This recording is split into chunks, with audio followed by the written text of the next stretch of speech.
Welcome to the Champs App podcast, where we help players and parents demystify the world of minor hockey development and recruiting for both girls and boys. On today's episode, we bring back Tara Watchorn for the second time as a guest. She is the head coach with the Stonehill College women's hockey program and was an assistant coach with Hockey Canada's coaching staff that recently won the Under-18 World Championships.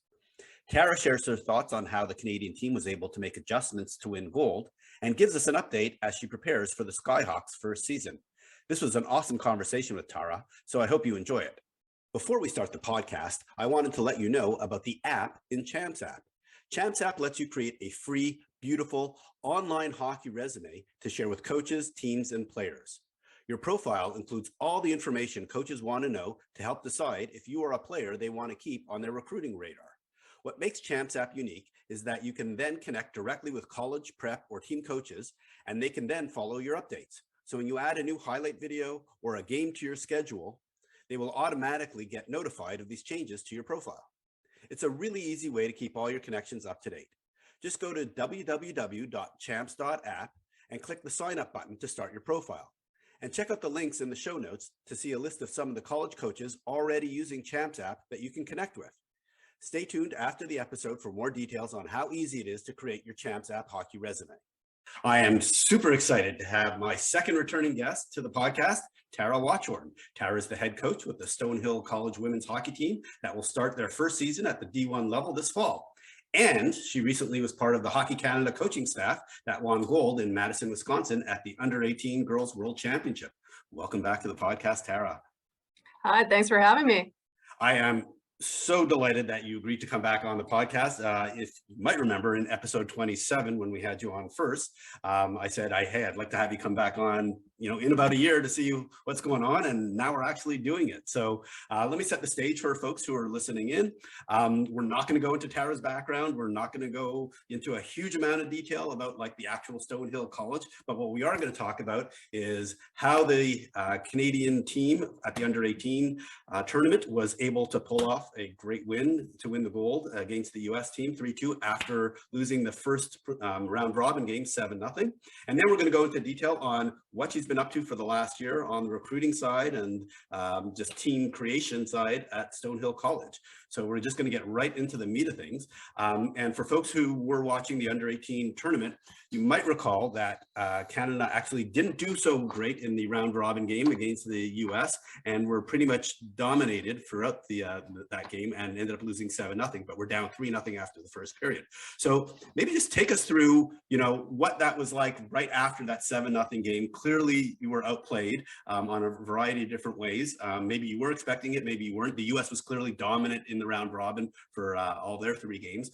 Tell us what you were thinking, you and the staff, after that loss, and specifically, talk about the coaching staff was you, Willie Draper, Vicky Sunahara, what you talked about after that game. Yeah, and I might backtrack a little bit if you don't mind, because a lot Sure. kind of led up to that, right? That ended up being our third game of the round robin in the tournament. But before that, we had our top 40 selection camp starting all the way back at the end of May. We picked our team, and then we went to Blaine, Minnesota, and we actually played an exhibition game against the US, kind of as our first test as a team once we selected that team. We ended up losing that game. It was not 7-0, but I think you look at that, we also went into the tournament, played Finland and lost to Finland. And we not stole one, but we played well. We ended up getting a win against Sweden and then went into that game that you referred to against the US. So a lot builds up to that moment. Did we think we were going to go in there and lose 7-0? Definitely not. That was crazy and kind of, it's tough to put words to it in a lot of ways. I think as a coach, you naturally come out of that game and go, what do you have to change? Like your initial instinct is like, okay, what do we got to do now? But I think the biggest thing, and one of the biggest learning moments for me through this whole experience, was realizing that we didn't have to blow it up. We didn't have to change a lot, like to trust in the process and trust the journey we were on. We really knew that we had a special group. We were saying it from the very beginning. I think building that culture was so important to us, having great people. And then now it was just the performance side needed to get there. We threw so much at them. So you're constantly balancing, like, have we thrown too much at them, or have we not done enough? And short-term competition is such a unique animal because you can't can't cover everything. You can't do everything. It happens so quick. So I know I kind of jumped around, but I mean, all those things are going through your head in that moment. And I think one of the big things, and, you know, there's no way of knowing exactly, you know, what worked and what didn't. But I think the fact that we trusted the process, we trusted where we were, and just tried to make small tweaks. And I think the biggest thing was just giving them room to breathe so that they could perform and just play hockey and do what they needed to do. And I think that it was definitely a really cool learning experience for myself and the team as a whole. So let me take a step back.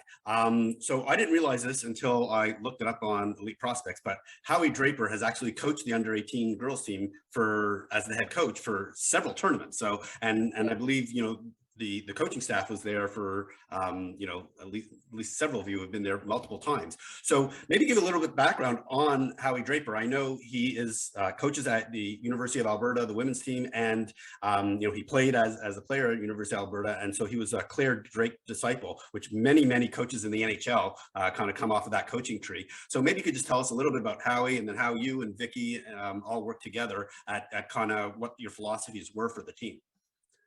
Yeah, it's really cool. I mean, I think if you look at it, that was Howie's third world championships, and, you know, was kind of set to be the head coach for four in a row. Obviously COVID, having the other one not be able to happen. But Howie, I can't say enough amazing things. I've been assistant coach with the program for 3 years now, and he's been the head coach each time. And amazing mentor, learned so much from him. You know, like you said, he's had an amazing career at the U of A, and pioneering that program. And the way that he's able to work with our under 18 program, I think it's always that culture value driven focus, and the way that he's able to unify a group, to build that theme and to have the high standards for everyone as people, and being a part of something bigger than yourself and wanting the best for the person next to you. You know, it's been amazing to see what he was able to do with this group multiple years in a row. And like I said, I've learned so much from him. He really is a one of a kind. And I think, you know, I think it just goes to show that if you do things for the right reason, and if you want to build that team first, and you want to have the girls learn how to be good teammates and people, I think it just proves that the ultimate outcome is going to be great.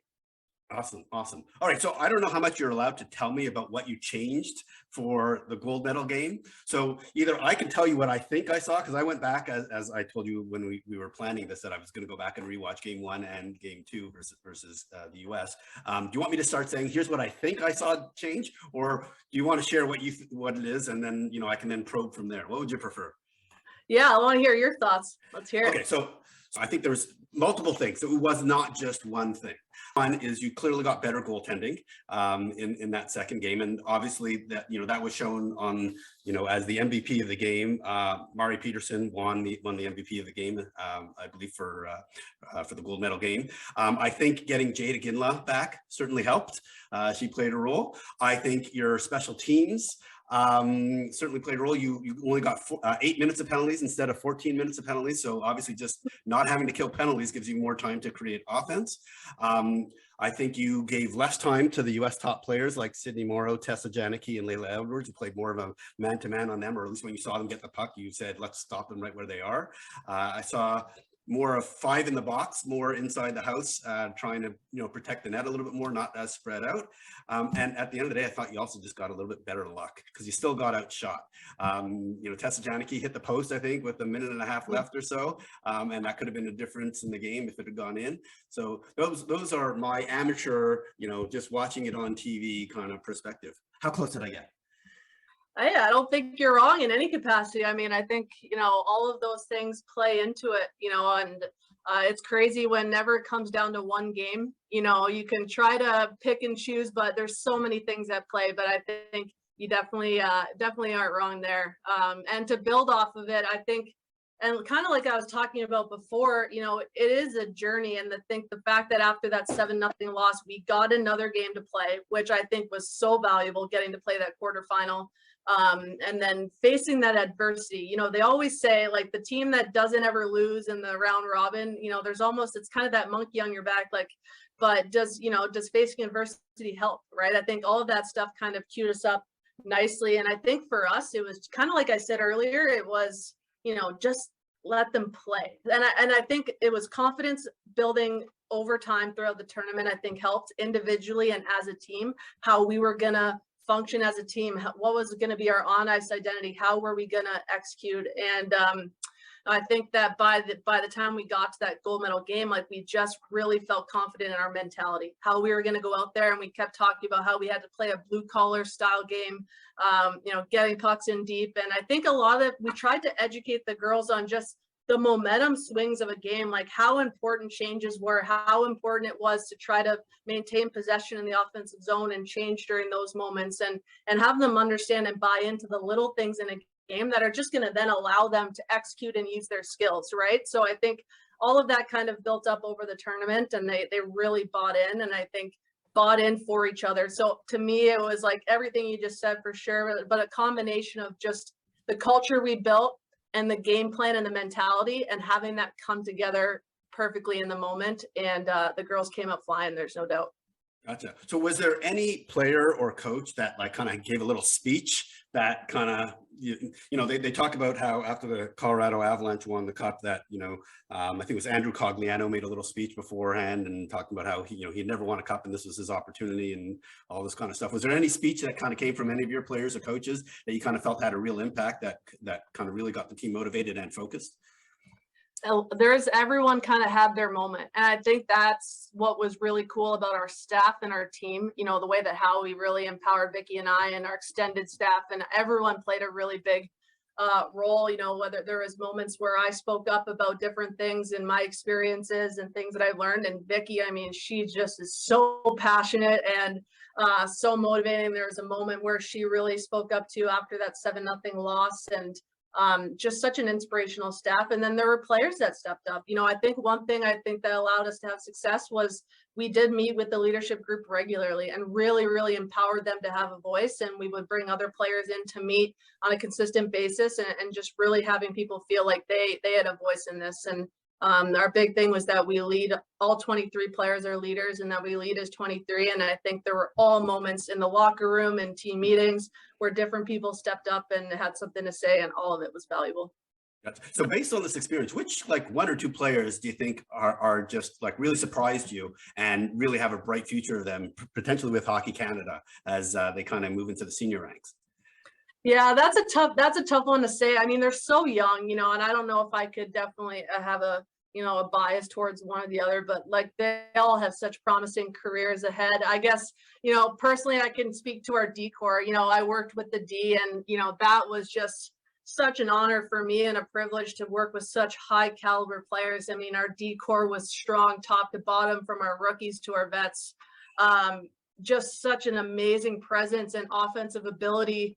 I have not worked with a D corps like that in my life. It was pretty cool to see. You know, they're all threats when they're out there, and the way to see them come together and really own their role in the team, it was a lot of fun. Awesome. So I don't know if you saw the hockey TV feed of your games, but instead of showing commercials in between breaks, they just showed the benches. And so I saw you on the bench quite a bit. And during those breaks, I saw you playing with your ear quite a bit.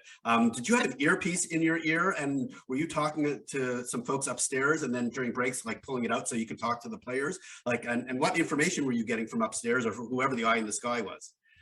Yeah, that's really insider information there. But yes, I was the coach with the earpiece, you know, with international rules. That's something that you're allowed to have, and a lot of teams do utilize that. And it's kind of a dual, every team uses it differently. For me, that was the first time I've ever worn it. So, I mean, great learning experience that way. But yeah, it was either having it in to, you know, having it out to talk to the girls or vice versa. But connected to our video coach. So I think in moments where you can get some feedback, or if you don't want her to clip something specific, or if she saw something in video that we maybe didn't see, and then obviously, and then to another coach in the stands, and just kind of having that dialogue, because the eye in the sky can a lot of the time see things a lot differently than on the bench. So it was a cool experience.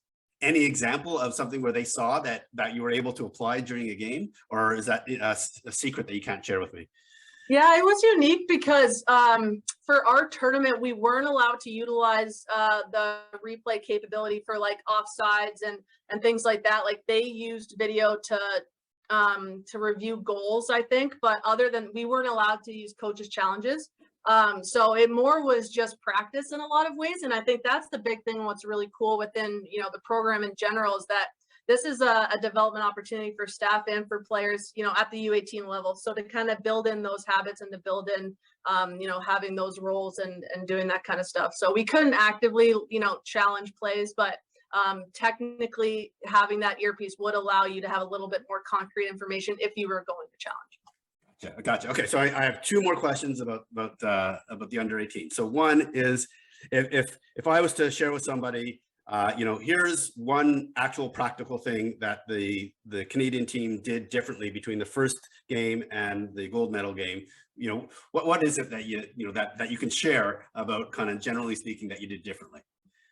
Yeah, blue collar hockey, just owning that. I think that was the biggest thing. I kind of mentioned it too. I think getting pucks in and working to own pucks and manage it, and to manage the shifts and just be able to control the game that way. Those are all things that if you work hard enough, you really can have a little bit more control over with the, the momentum of the game. So I think that was the biggest thing, just really, really owning our blue collar mentality and working hard on offense, realizing it's just as hard to work as it is on defense to get those offensive opportunities and to be able to battle offensively to create those scoring chances.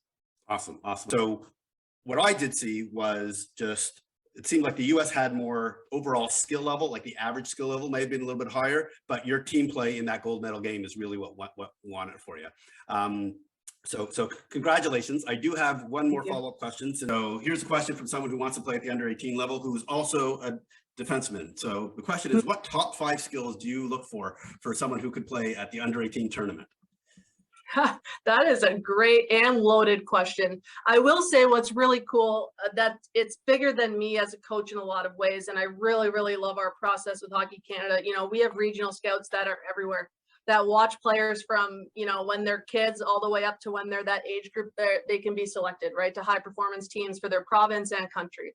So I think, by the time that players even get to our coaching staff and get to that U18 camp and tryout, they have been watched by some amazing scouts that really, really donate their time to put together our pool. And, it's so nice for us in that environment, because now as coaches, like, we have the top 40 players in our country. Like, you really can't go wrong, right, in those moments.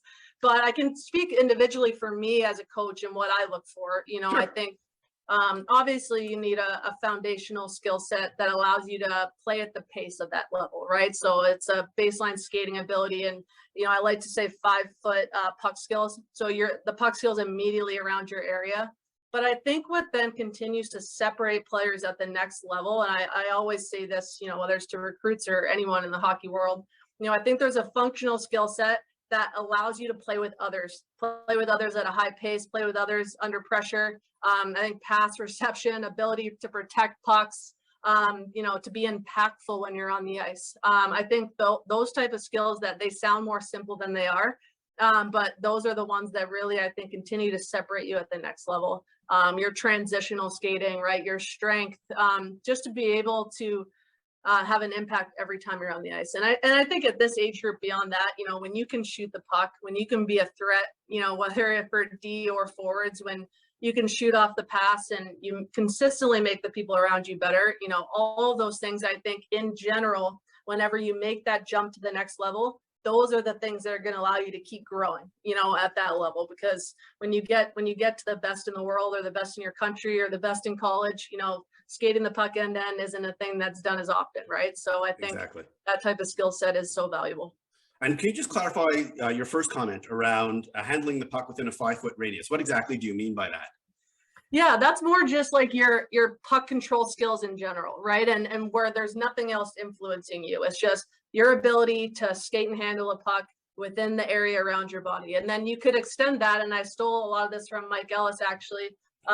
You can look at your 10-foot skill set. So that's your ability to make that 5-foot, 10-foot pass, maybe through seams, around people, receive 5-foot, 10-foot passes. And then, you look at your 20-foot, your plays that you can make from there. And there's a skill set that goes into that to be able to make those plays. And a lot of it's just being able to do that with your head up. That obviously looks a lot more simple than it actually is too. So that's a way of kind of breaking down the different level skill set. Awesome. Well, thank you so much for taking the time to answer that question, because Definitely. it does come up a lot of like, okay, what does it take to be a good defenseman? I was at a boys showcase a couple weeks ago, and one of the kids asked one of the college coaches kind of that exact same question, and you get slightly different answers, but it's good for them to hear it as exactly, okay, this is, and then these players should be going and asking their coaches, how am I doing on these attributes, right? How well am I doing these things, and where can I work? What can I work on to get there? Okay, beautiful. Yep. Thank you so much. Now let's transition to your day job at Stonehill College. So when we last left you, you had just been announced within a month or two of becoming the head coach at Stonehill, and you had no players, no schedule. You had a rink and the ability to create a team. So we're now about, by the time this gets out, somewhere around 75 days, give or take, before your first exhibition game against the University of Moncton. So let me start off with the most basic question is, tell us about actually just creating the schedule and what that was like. Because I saw that, you're going to play all the Nuha games. So that's the conference you're going to be in. Plus you have additional games against some non-conference teams like UConn, Brown, RPI, Dartmouth, and Syracuse. So just talk about how the schedule got made for Stonehill. Yeah, well, crazy to think that it's been a year now. Yeah, it was right around this time a year ago I took the job, and just a blank canvas, and it's been unbelievable. I can't say enough good things about this community here and the ability to kind of grow within it. But our schedule is really exciting. It was something that was a priority to me. I think when you look at it, making all the little decisions around the program all go into creating that high performance environment and creating that culture that we want to build. And the schedule is part of it. I wanted to have a strong Division I schedule. I think opening up against UConn as our first official game is definitely one way to get going and get your feet wet. But I think all of that's what the girls signed up for. They signed up for a Division I experience. And I think to be able to experience that and play against some more established teams and programs that have had success, I think will be really cool for them. And, I think the building the schedule, it's a combination of just, reaching out. I think our location really lends itself to be able to build a nice at a conference schedule, being so close. You look at a Brown, that's 30 minutes for both of us, so we got to do a home and home situation, and similar to UConn, not being very far, to be able to do a home and home with them. And I think that's definitely really exciting, and also excited to have the University of Moncton come in. I know their coach there. I actually coached with them at Team Canada camp last summer. That's the connection. All right. And had that connection. And I think getting to play against those U Sport schools in Canada are really strong. And I think that will be a great test to get us going, and obviously fun to play against good friends in the coaching world. So am I correct in my assessment of the schedule, in that you actually don't have to get on a plane ever to go to any of your games? Is that correct? It's all by bus? Technically, yes. All this year, it's because we have Lindenwood coming to us. So that's probably our furthest opponent. Them coming to us, and then Syracuse is a bus too, and so is Dartmouth. And so we have a pretty good schedule. Okay, and I'm curious, how come you didn't decide to play like Wisconsin, Ohio State, Minnesota back to back, and get on a plane? Because that would be a fun, way to start your year. So excellent choice not to play any of those WCHA teams in your first year. I'm thinking that's probably a thoughtful, strategic choice for your schedule. All right, so talk about building the team. So first off, I do know that you hired an assistant coach, Megan Myers. I did see her a few weeks ago in Rochester. She was scouting right after the under-18s. I'm sure you were taking the week off, but she was in Rochester scouting the Kathy Pippi Ice Prospects showcase. So tell us about that hire, and are you looking? Where are you at with just the staff side of things? Yeah, I can't say enough amazing things about Megan. I feel so grateful that I even got to have another staff member, another coach to do this with. That year before. Not every program the coach has been lucky enough to kind of have that support. So it's kind of been me and her. And to be honest with you, I had her in mind when I took the job. As I was looking into it, I know her. We played professionally together for the Boston Blades back in the day. And like I said, I very much had her in mind. I think, as a young head coach, the last thing I need to be worrying about is, having the same values and trust with your assistant, and very much so. The trust is there. I know we share the same values, and I know that she brings a skill set to the table that's different than mine. And that's what it's all about, is having a staff that challenges you and helps bring other things to the table. She helped start Becker College's program from scratch. And her experience in that is so invaluable. All the little details you don't think about. It's always like, I don't want to forget what questions to ask, right? So to have someone that's been through that, I think is just amazing. She has been, obviously with me being gone with Team Canada and things like that, I mean, just holding down the fort, and she just continues to impress me every day. I no doubt she would, but even beyond. And then beyond that, we have a couple student managers on board as well that are kind of queued up to help us out. And we are in the process of onboarding our second assistant, which I'm really excited about. I can't give you any sneak peeks, but keep an eye out for that one. Really, really excited about the staff that we have. And I think our girls are going to be so lucky to have amazing mentors to learn from. Yeah, so hopefully the tradition continues. As right after our podcast was released last year, you had two announcements. One was your assistant coach, and then your first commit happened within a week or two of our conversation. So, all right. So tell us remind us again what your overall roster strategy was, at least going into recruiting season last year, and where you are at today. Because right now, at least in the public domain, it looks like you only have 5 forwards and 1 D as commitments for 2022. And I know that is not correct. Maybe just tell us where you're at with your inaugural team, and then kind of, where you're at for 2023. And obviously 2024 is just getting underway. So give us the update on the strategy and then the actual execution.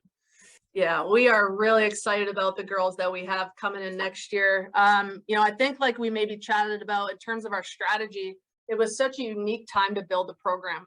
Coming out of a pandemic, that 04 birth year class, the 2022s is the ones that are, going to make up the majority of our roster for our inaugural season. And I think that class went through a lot. The early recruiting there where a lot of their peers committed in the 9th and 10th grade. And then the rule change happened.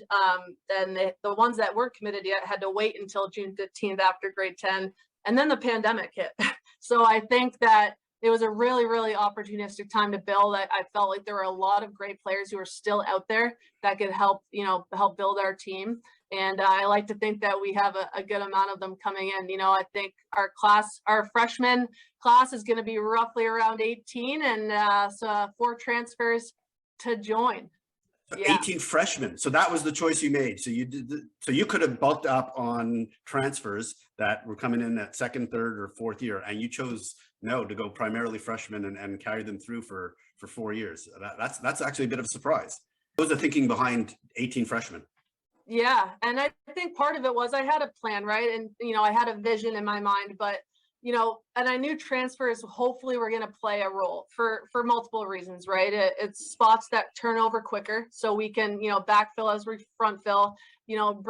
Transfers bringing a lot of valuable experience at the Division I level, the college level, and that leadership. But at the same time, there was never any guarantee, right? Like that we would get through the whole year, and then all of a sudden we were just going to get to handpick like 10 transfers out of the transfer portal. Like there was just never any guarantee of that. So I think like the combination of feeling really, really, good about that 04 group that was still out there, and knowing that it wasn't going to be a guarantee once all of a sudden you get to the end of the season, which is when a lot of girls start to go into the transfer portal. That was a little bit of the combination. So I felt like if we got to a place as the year went on, I felt like if we got to a place where we felt good about our core, then we could top it up, right? As long as we knew we were going to have enough to begin with. So that's kind of how it ended up all, playing out. I mean, 3 of those freshmen are overagers, so will come in with a little bit more experience and maturity just in terms of their birth year, which I think is always a good thing. I mean, 18, it's still crazy to think that as a true freshman, that's how young you are. But like I said, I mean, really excited. We kind of got to that point, like I said, where we had the core of our roster as we, approached the end of last, playing season. And what I'm so excited about, we have girls coming from everywhere, whether it's all over Canada, from Nova Scotia to Saskatchewan, all over the US, from Washington State to, our local Massachusetts girls, Minnesota, New Hampshire, and the tri-state area. So I'm really excited. I think that's the value. And, as much as it is, you learn from the coaches and the staff, but, the fact I always say, like, you get all these young women in one room, in one locker room, who are so dedicated to the same thing and have achieved their dream of getting to the college level a little bit differently depending on where you're from. I think that's the value in that experience, and that they get to learn and grow together, and the bond that they're going to have being a part of this inaugural class is pretty exciting. But the last thing I'll say, I'm really excited as well of our 4 transfers coming in. I think that we were a little bit picky because I think the dynamic, and I know a lot of the Ivy League schools kind of went through this year because they didn't play, but the dynamic of having an upper class that is the minority is very unique, right? And so for us, I think it was really important that that group that we have coming in as our upperclassmen are very much an extension of our staff, strong characters that are going to have that patience and working with that group of freshmen that are going to be able and have the maturity to lead by example and to bring something off the ice as much as on the ice. And so we're really excited about the transfers that we have coming in to give us some experience and to help lead the way. Gotcha. Okay, so I have couple of follow-up questions. First, any Europeans that you have coming in? Yes, we do. We have a defenseman coming from Sweden. Okay, cool. Awesome. And the second question is, what was it in, your pitch to convince these girls to come play at Stonehill? What was the number one kind of key factor that said, that's the reason why I want to come to Stonehill? Obviously, great school, but how much it was hey, I'm going to be part of the inaugural team that really sets kind of the standard and the kind of where the history of this club is going to be starting from? Yeah, I think no doubt it's a huge piece of it, right? And it's not for everyone. I think to some people it's exciting. Yeah, getting to be part of an inaugural team.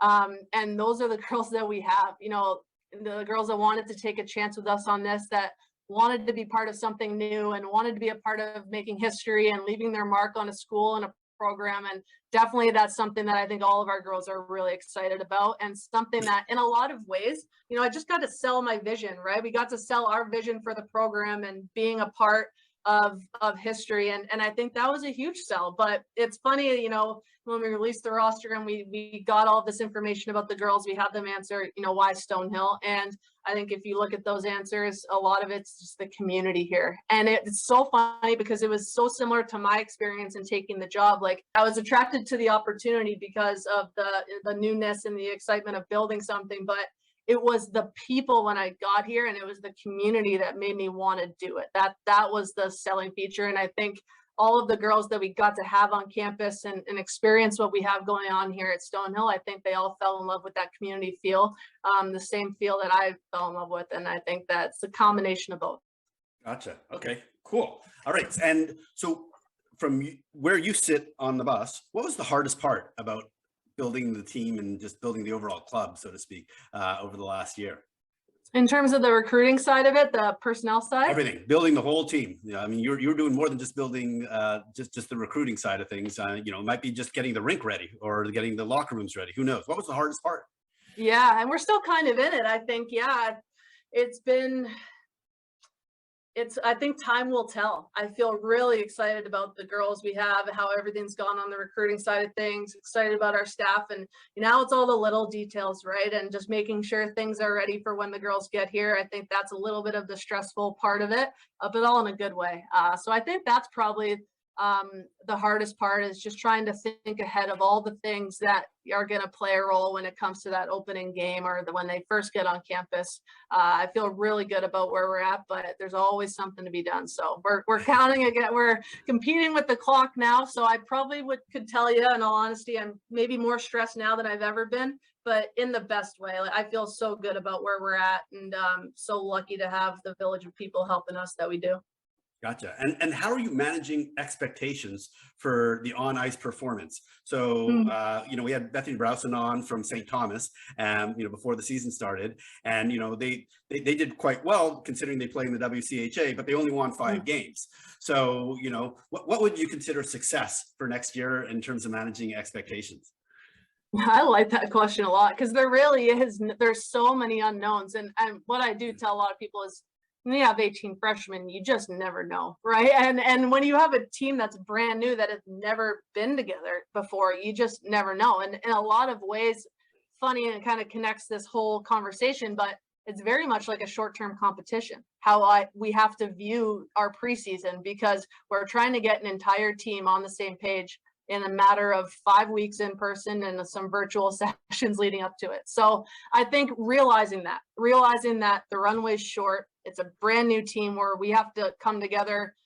It's not just a group of 5 new freshmen that we have to onboard, right? So it's completely unique in that way. So I think being realistic of your expectations and what you'll want to see in game one is going to be very different than what we're going to expect midway down the road, and hopefully, as we get into playoffs. So the way that I've kind of framed it is that it's a journey. It's a journey over the course of the year. It's not that we don't want to win every game we play, but it's just knowing that we're not going to have everything in place by game one. So it's kind of having that short-term competition mentality. It's what are the habits you're going to outline, and what's the foundation you're going to set that we can then grow from over the course of the year. But I mean, beyond the hockey side of it, we get a chance to define what it means to be a Stonehill women's ice hockey player this year. And that first and foremost is the priority. What does it mean to us to represent this school and this community? How are we going to interact with the community around us? How are we going to,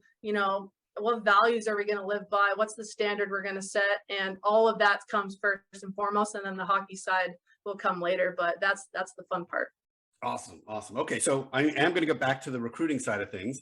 With 18 freshmen, what is the impact on then recruiting in the out years? Because if assuming that they all stick around and keep going, those are 18 spots that are going to take up 4 years of your team's roster. So kind of what's the plan for 2024s, 2025s? Is it just like, hey, you're only going to have like 3 or 4 spots you expect for those out years, and basically, and then again in, let me do the math, 2026, you're going to have to fill 18 spots? What's the plan? Yeah, great question. I think for me, we're really now just looking to bring in game changers, right? And we're always looking to bring in game changers, but now we don't have a heavy need in terms of numbers, right? But just making decisions on how we spent versus spaces available and the numbers of our roster, all of those things are constantly moving parts, but feel excited about hopefully bringing in 2 to 3 great players in each class underneath. I think that's gonna maybe more transfers are a part of the equation, which would have those spots continue to roll over quicker. So the classes behind this one are naturally going to be smaller and smaller classes. And then there's a chance that we could get inflated in years 3 and 4, looking at more of your high 20s, but the ultimate goal being not recruiting 18 people all over again in that following year. Right. So I think you have to get maybe a little bit inflated in order, and our roster size is smaller still, so it gives us room to build underneath, as well as when those transfers graduate out before the freshmen. So having those 2 moving pieces helps for sure. Not get super inflated, but there will be that element, because the ultimate goal will be not recruiting 18 again. Yeah, exactly. Because I spoke with Rob Morgan from Long Island University, and he kind of ran into that problem this year, because he had a whole bunch of players that have come up, and then he had to deal with kind of roster management of having almost 30 players in that 4th or 5th year. So that's something to think about. All right, so I do have a couple more questions. I'm going to follow up my question from last year, which is, have you requested yet to join the Beanpot tournament? Not formally, no. Okay, you're sure? Okay, all right. So I got that. All right. So so given where we're at in roughly the middle of July right now, are you now 90-95% focused on the upcoming season, or are you still doing a little bit of recruiting? Are you still going to some events and recruiting at let's say the Beanpot, sorry, not the Beanpot, the Beantown tournament coming up at the end of July? Yeah, very much always recruiting, right? I think recruiting is, like a lot of coaches say, it's the lifeblood of your program. It's nice now. It was so cool to be able to hit the road with Megan. We did a lot together, partially because we just like being together, but another, to get on the same page. And in a lot of ways now, I get to have her kind of take over, and manage the recruiting side of things, so I can be a little bit more focused here at home. But, recruiting never stops, obviously, with the 2024 class being of recruitable age now. There's, we're managing that. And I think thinking about getting girls on campus once you're allowed to do that, but we'll definitely still be at all the big tournaments. I think like a Beantown to us is so valuable because we're right here. And having that many people come to the Boston area is always, it never hurts. So the recruiting will never end, to answer your question. All right. And then, the typical question that I ask is, what advice do you have for players now who are, still looking for a spot in 2023 or just keep getting underway for the 2024 recruiting class? Based on your actual experience of what you saw over the last year, I'm sure you saw a lot of stress on some of these players about finding a spot, because there's just not as many as there were a few years ago, given all the dynamics of COVID and the transfer portal, et cetera.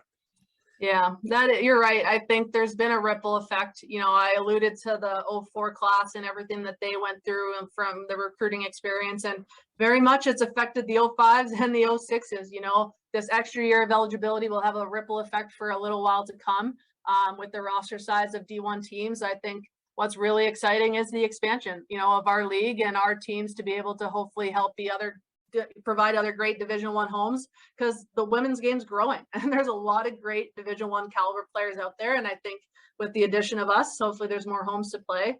But in terms of advice, I think, acknowledging that it is a unique environment. I think, some of it is out of your control, and that's not ideal or fair in a lot of ways, but, just trying to control what you can control. And I think we've talked about in the past, and I know a lot of people will say, reaching out over email and keeping coaches up to date. I think I say this a lot, like it's about the right fit as much as, so there's a lot of moving parts in that, whether academically, what you want, the finances of it all, what you're looking for out of your experience. So I think the more that as an athlete, a student athlete, you can identify what you're looking for, and then just have faith in your process. D1 might be it, a new D1 school might be it, U Sport, Division III, your process, you're just because, like, so for Megan, for example, she played at Utica College, arguably a Division I caliber player that played at Utica College, played at the D3 level. She was an All-American and was just inducted into their Hall of Fame. Like, your experience is what you make of it, and it doesn't make it any better or worse depending on, but find a school that you feel passionate about. You can go and get the experience that you want to get. And, I think it's good to have Division I goals and, maybe a specific team you might want to play for, but have confidence in your journey, and college is one piece of it and hockey is just one piece of it. Awesome. Okay, I want to wrap this up. So remind folks how they can, raise their hand and say, maybe get on your radar if they are interested in Stonehill College, or at least learning more. Yeah, for sure. Our emails are on the website. Definitely don't ever hesitate to reach out. It takes a village, and like I said, the recruiting never ends. So any way that you want to support or be a part of this program, or maybe want to play here one day, never hesitate to reach out. And I did notice there was a place to make a donation to the hockey team as well on the team page. So that's another opportunity to help support the Stonehill College women's ice hockey program. So Tara, thank you so much. I'm going to invite you on again a year from now after the end of your season. And so we could talk about, before, kind of right before, and then after, what that first season was like. Will you take me up on my offer? I think so. I think we have a ritual going here, so we'll keep it going. The annual Tara Watchorn podcast. Awesome. Thank you so much, Tara. And obviously the best of luck this fall. Obviously we'll be watching you, and hopefully you'll be putting up a lot more wins than you're setting the expectation for folks right now. Thanks, Ray. Appreciate it. I really want to thank Tara for coming back on the podcast, and I'm looking forward to seeing how the Skyhawks do this coming season. If you'd like to learn more about the Stonehill Women's Program or want to connect with Tara, you can find links to the team website and Tara's Champs app profile in the show notes. Thanks for listening to today's episode. Before you go, I wanted to share more about the app in Champs app. If you've listened to this podcast before, you know I spend a lot of time talking with coaches, parents, and players about the hockey recruiting process. One of the key questions that people want to know is, how does a player get noticed by college coaches? While there are many ways to be discovered, the easiest way to get on a college's radar is to send a coach an email and provide them all the information they need to assess if you are a player worth keeping their eyes on. That's where the app part of Champs app comes in. Champs app was designed based on all the conversations and feedback we received about the recruiting process, and we built a tool to help players and coaches connect with a ton of the information they want to know. It all starts with creating a free, beautiful Champs app profile. After that, there's some pretty magical things that can happen to help make the recruiting process a little less overwhelming. Your Champs app profile includes all the basic academic, personal, and athletic information coaches want to know. Then, by including video, schedule information, and your coach's contact details, colleges can easily start their evaluation process. You just copy and paste your personalized link and send it to coaches so they can see your public player profile without even having to log in or create a Champs App account. Or you can connect directly with coaches on Champs App. More and more coaches are creating their own Champs App profiles and connecting with players themselves every day. Now coaches can have all the information they need to assess where you might fit in their recruiting plans. Even better, college coaches can track your progress throughout the winter and showcase seasons, because as you make changes to your profile, coaches will get notified to your updates. And in the future, we will be adding even more amazing features to improve your visibility to the recruiting process and hopefully increase your odds of success.